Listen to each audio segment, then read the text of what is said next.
Hello, welcome to Zigmatech Learning Hub. I will be your instructor for physics. For this class, we are going to be taking our exercises from ExamGuide app. If you don't have the application already installed on your device, I will want you to download the app in order to follow along in this class. ExamGuide is a leading educational app that helps students prepare adequately for various exams like UTME, post-UTME, WEAC, JCE, KCPE, IJMB, JUPEB, KCPE, BECE, JSCE, NCEE, NECO, etc. You can download the app from www.examguide.com or Google Play Store. Please subscribe to our channel and turn on the notification bell and get updated on new videos. Are you ready for this class? Okay, let's get started. Welcome to this class. Today we are going to look at displacement time graph and velocity time graph. By the end of this lesson, you should be able to explain distance and displacement time graph. You're also going to explain velocity time graph. We're also going to carry out calculation on distance covered by displacement time graph and velocity time graph. Now, I don't want you to, probably you have seen what velocity time graph is all about in your book, in your textbooks, or you have learned it in school. I want you to know that the way it is drawn in the textbook is not the way it happens in real life. What happens in real life means that a body has a constant acceleration at a point, then it has a constant velocity at a given time, then a brake is applied, it comes to rest, just like the one you are watching on your screen. The body started from this point, which is called the zero or the rest point. It moves with a constant acceleration at a point, the velocity becomes constant, and finally the car comes to rest. And that is what happens in real life, and that is what happens when a car is being driven, the cars you see everywhere. That is just what happens. But my own concern is about understanding what is happening in a real life situation, unlike just what is drawn on a book. And that is why this little video here is going to paint the picture and to make you have a better understanding of what we mean when I talk about velocity time graph. Now, look at this. What happened by this car is exactly what is put on by this graph. This is displacement and the time. What does that mean? And then this is a line which is constant, all right? This is another distance by time or per time, and with a constant speed, because when you talk about distance over time, you're talking about speed. And this one is non-uniform motion. Remember, it is not uniform. When speed increases, so it increases up, but then it is not uniform. And then we also have another one where you have a non-uniform speed when it's decreasing, comes down. So now let's look at it a little on the board and to know what it is all about. Remember that if you are to plot a normal graph or a Cartesian plane, you have this one and this one. This one is on the vertical, while this one is on the horizontal. Now, the first thing we want to talk about is the one they talk about distance or displacement. Distance is given as S. In physics, mostly they use S to represent distance. And this one is time, and this is the origin. That simply means that everything on the vertical axis is representing distance, and everything on the horizontal axis is representing time. So if you have it displayed this way, what happens? If it goes this way, what happens? What are we talking about? These and many more are what we are going to be giving you on this lesson. Let's move on so that we can continue with the explanation on it. So I've shown you what this is all about. Now, look at this again. Like we are talking about this distance with respect to time. And a body starts from the origin and moves to a particular given point.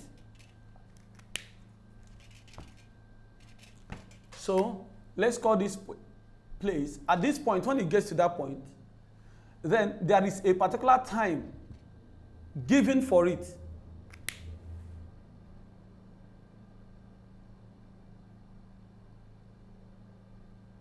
And there is a particular time given for it, say 20 seconds. And at this point, it has covered a given distance, say 10 meters. Then, if the body continues for another time, let's say 10 seconds, then you know you are going to have 30 seconds here. Then when brake is applied, the car comes down to rest. This one is displacement or distance time graph. And that is the essence of this lesson. So what happens on the real life as a car is moving, it's not what you see on the board, it's not what you see on your textbooks. The same thing happens when we get to this point where we call this place velocity, whereby you are going to have meters per second, and this place is time in seconds. At this point now, this is what is going to happen. So velocity time graph, displacement time graph, they are all talking about the motion of a car or the movement of a car on a straight line. Now, if you look at this aspect, it's still a velocity time graph, but then different thing happens, whereby between O to A, you have what is called constant acceleration.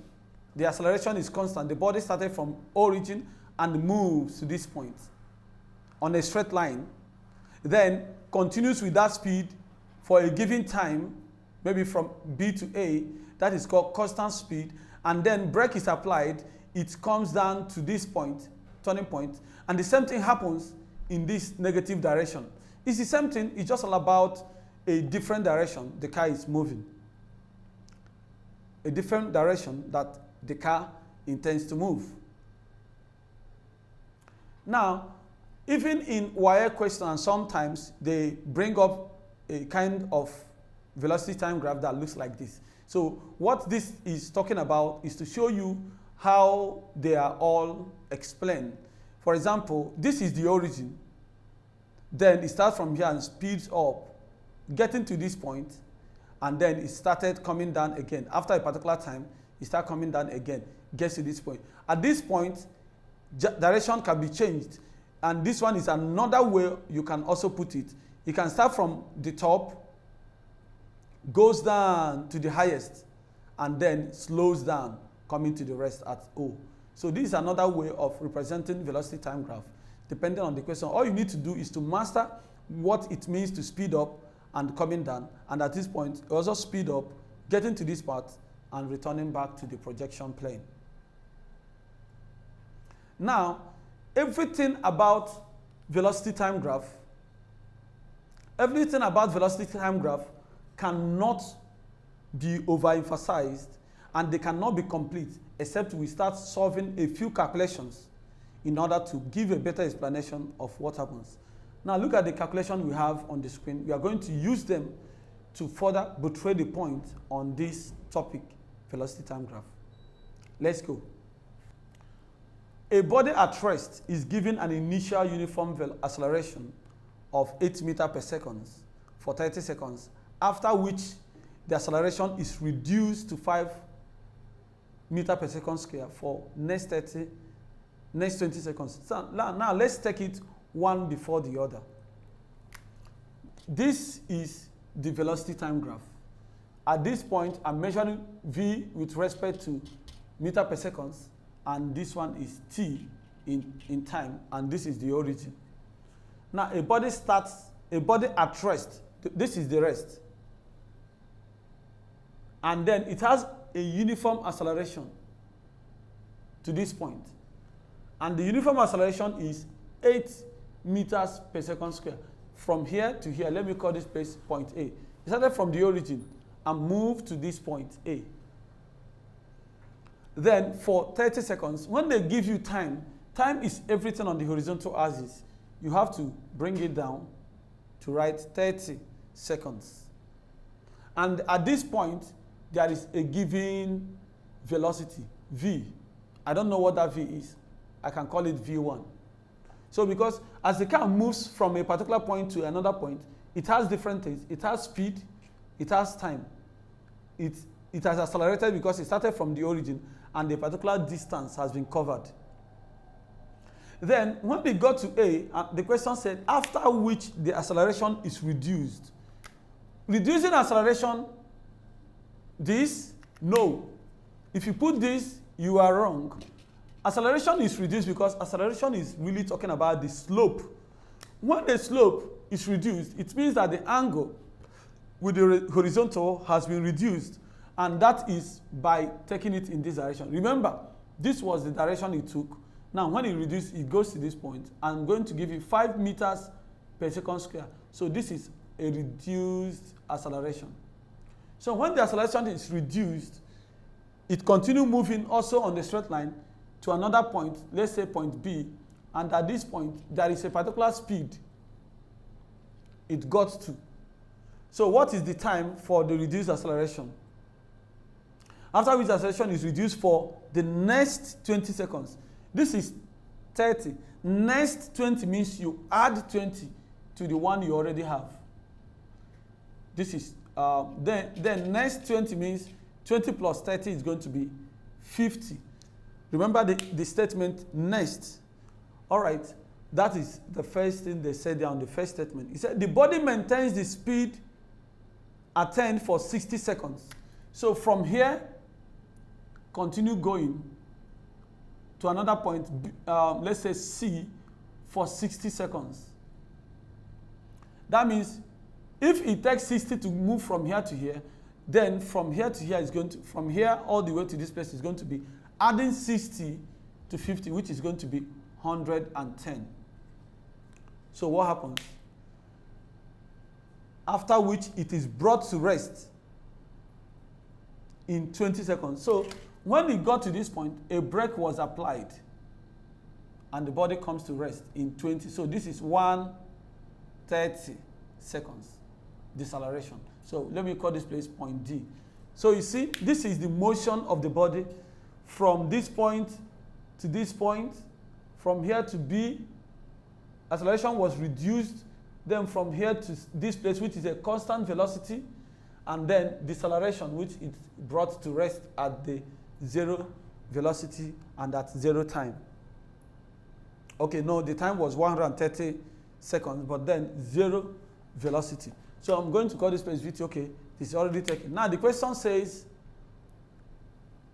draw the velocity time graph of the motion using the information given. So this is the answer for the first one.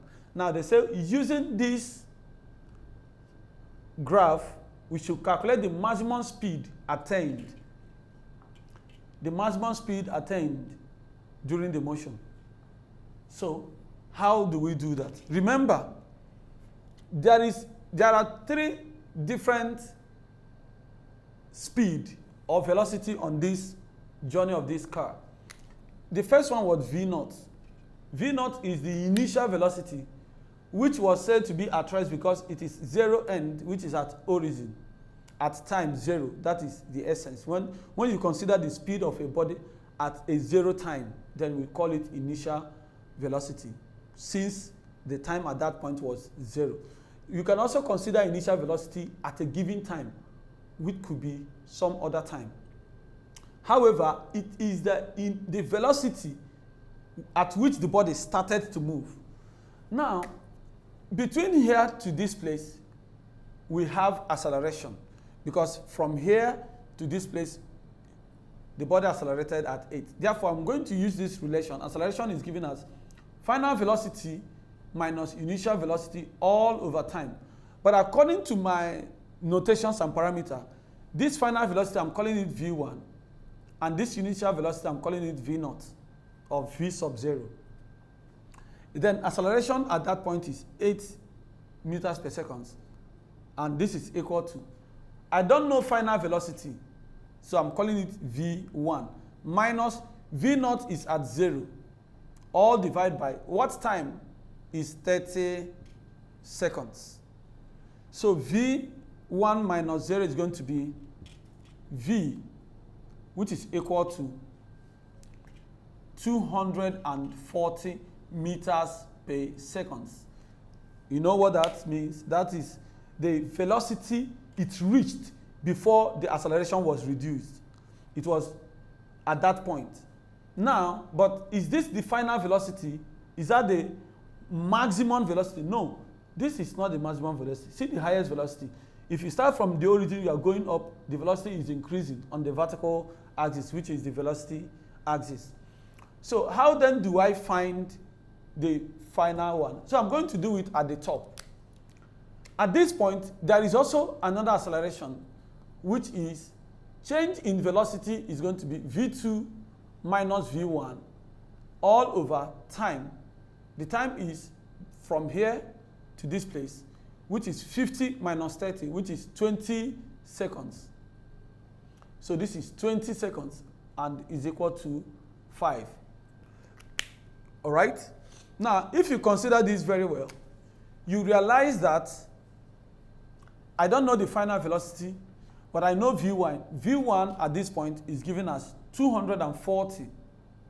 So I'm going to say this is going to be equal to v2 minus 240, which is equal to 20 times 10, which is 100. All right?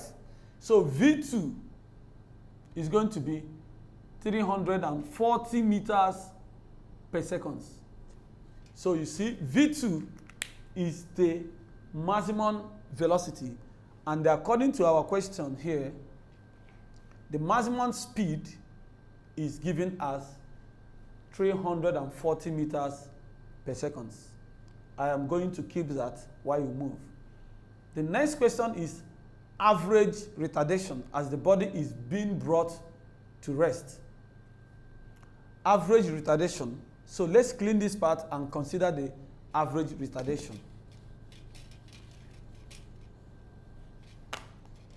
Now, the average retardation, when we talk about retardation, we are talking about from here all the way to this point. This given triangle, the sloping down is the retardation. And then I'm going to consider what happened at this point. And when we're talking about retardation, we are talking about acceleration. Just that it is a concept of the fact that at that point, the car is slowing down. It is not accelerating. It is now slowing down. So I'm going to still use this concept. I love to use it as acceleration. Negative acceleration, like they say. And which is equal to final velocity minus initial velocity divided by time. Watch carefully. Listen. At this point, this is initial velocity. At this point. So what is the velocity at this point? The velocity of this point is v2. It is the initial. And then this last one is the final velocity, because at that final velocity, the car comes to rest and stops in motion. So that is going to be my final velocity. So what I'm going to do now is invert the expression. However, there is a time for this whole thing that happened. There was a time given. And the time was between this point to this point, and that is going to be 130 minus 110, and that is going to be 20 seconds. And it is also stated on the question. He said, after which it is brought to rest in 20 seconds. And then when the brake was applied, 20 seconds later, the car comes to stop or to halt. So what I'm going to do now is acceleration is given, that's the retardation. And let me call it AR, acceleration for retardation, or deceleration or retardation, as the case may be. So, and this is going to be, final velocity is, at this point, let me call it V0. V0 is the one at this point, look at it, V0. Minus the maximum velocity, which is V2, all over time. Let's move. This is 0 minus 240 divided by 20. Negative acceleration is going to be, this is going to be 12 meters per second square. Please, that negative acceleration means nothing as far as I'm concerned. It's just talking about direction. Remember, it's a vector quantity. And vector quantity considers the direction of motion. So when you put negative, it means it has changed direction. But then there is something we call parity in physics. There are some things that shouldn't have negative sign. For example, will you have minus 10 minutes? So in real life, it doesn't work. But you can have negative temperature and some other things. So it's all about the parity. So this negative sign actually means nothing. It's just telling you the direction was changed as respect to the first direction, which is acceleration. All right? And that is what it is. So we are going to the next one. What we are going to find now is the total distance traveled. Total distance traveled. Total distance is really the whole movement of the body. Look at this. Please, like I said before, never you think that the car was moving like this according to the drawing of the board. No. The car is just moving on the straight line. However, their velocities and their time and their acceleration are being changed. So, but that's not the way it should be painted in your brain. Now, the distance covered is going to be the area under this curve. That's, I mean, the shape of the movement of the car. The area of the whole shape is going to be the total distance traveled. Now, let's start. I'm going to call, this is O, A. I have A, B, C, D. Let me call E, F, G. All right? I'm going to look at O, A, G as the first shape, which is triangle. If I consider A, B, F, G as a trapezium, you can see it. If you invert the shape, you know it's a trapezium. And I'm going to have B, C, E, F, which is a rectangle. So this is shape B, and this is C, and another triangle, D. So let's take it bit by bit. Now, the first one is half times base. The base is from here to here because this is half base times height. That is the area of the triangle. Half times base is from 0 to this place, and which is 30, times height. Height is from here to this place, which is V1. And the V1 is 240. So this is times 240.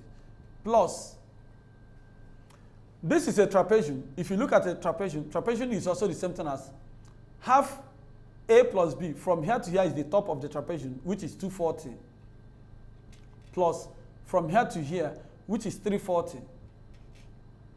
Times from here to here, which is the height of the trapezium, and that is 20.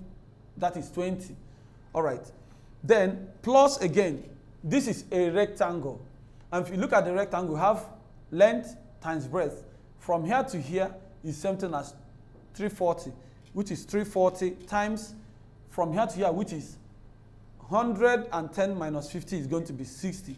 Then plus again, CDE, and which is another triangle, which is half base, which is 20 times height from here all the way to this point, which is 340. If you add all this together, you'll be able to find the total distance. Now let's take it bit by bit. I'm going to cancel here. I have this is 15, all right? So if I cancel this one and this, I'm going to have 10. All right, I'm canceling this and this place, I'm going to have 10. So this over 1, just a normal fraction. So let's use, let's multiply it together.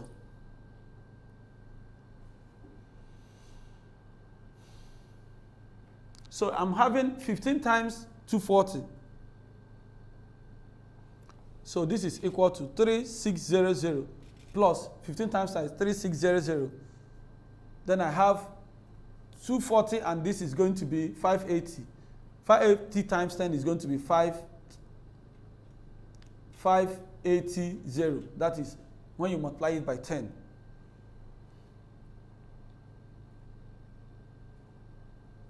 So you have 340 times 60. You have, this is plus 2400. Then plus again. This is 10 times 340, which is going to be 3400. So what is going to be the total distance? TS. That's my choice. Total distance is going to be 3600 plus 5800 plus 2400 plus 3400. So the total distance that the car traveled is 200 meters. That is the total distance that the car has traveled according to this question. And thank you, we have come to the end of this lesson. But remember, before we go, we have to take few other questions in ExamGuide app. Let's take it. So we are going to start. I have chosen my topic and all stuff, and this is random. I'm putting it random. Let me increase the question to 50, and let's start. All right, we have questions here. I'm going to choose the one because linear motion is the topic that it is broken down into different. So I'm going to be choosing the topic. Okay, look at it. So this one talks about what we've just learned. The question is, he said the diagram shows the velocity time graph of a vehicle. The distance traveled in exactly half of the total time is. All right, a little technical, just what I'm expecting from JAMB. So this question now made something special. He said the distance traveled in exactly half of the total time. Now, if you check this question very well, this is 0, this is the time. Time is on the horizontal axis, and vertical axis is velocity. And the total time traveled is 90. So I'm going to draw it here to make the point. So the car started, get to a particular velocity, makes it constant velocity, and comes down to rest. So let's assume this one. Then at this point, this is 45 seconds. And this is 20 seconds. This is 0, velocity, and then time. Now, remember what they say, at exactly 45 seconds, because the total is 90. Now, they say half of the time, half of the total time. So the half is 45. So I'm going to clean everything. So they want me to find the distance that the car has covered after traveling a total of 45 seconds. So at that point, let's take it. Now, if you look at this distance, the shape of this graph, you realize that it is a trapezium.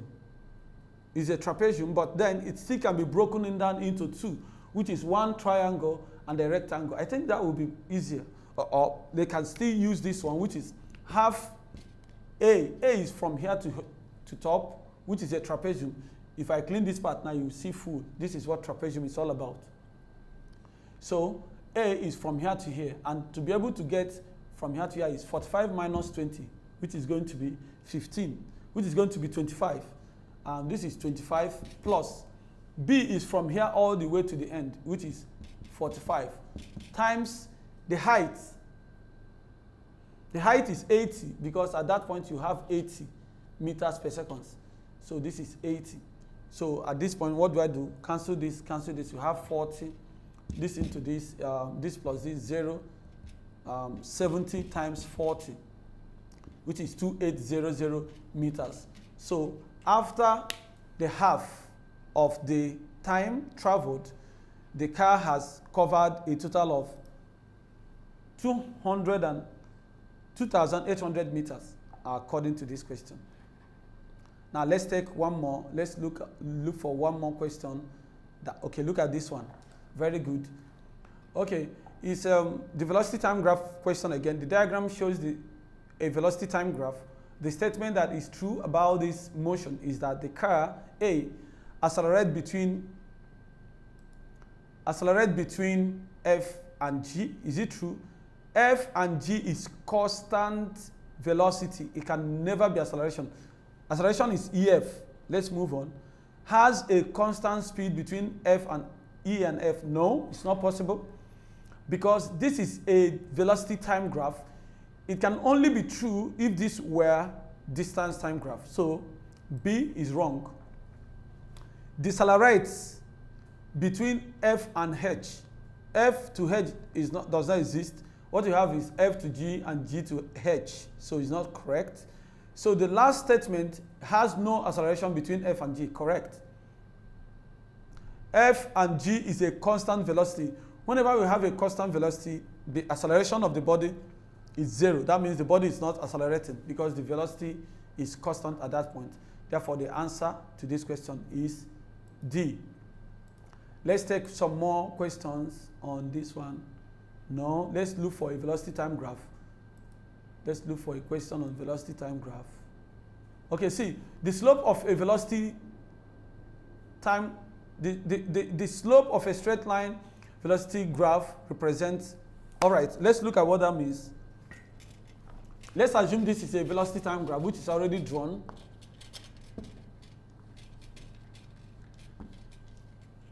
Now it says the slope of a straight line velocity time graph represents. Come on, JAMB, you can do better. Like this question, straight line can be anything. Did this start from origin? All right, let's assume. A straight line there is talking about from the origin, and it's going to be acceleration. Yes, it's going to be B, uniform acceleration, because if you take the slope of this body in the velocity time graph, you are going to have a change in velocity with respect to change in time, and that is what acceleration is talking about. Not just acceleration, uniformly accelerated motion. Thank you for participating in today's class. You can practice more questions using the ExamGuide app. The app scores and gives a detailed explanation of all the questions at the end of your practice test.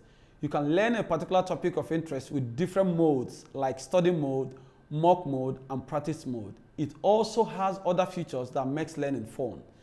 It is a must-have for all serious students. Download from www.examguide.com if you don't have it yet. See you in the next class. Don't forget to subscribe to our channel, hit the notification bell, and share the video to people that will benefit from it. Bye.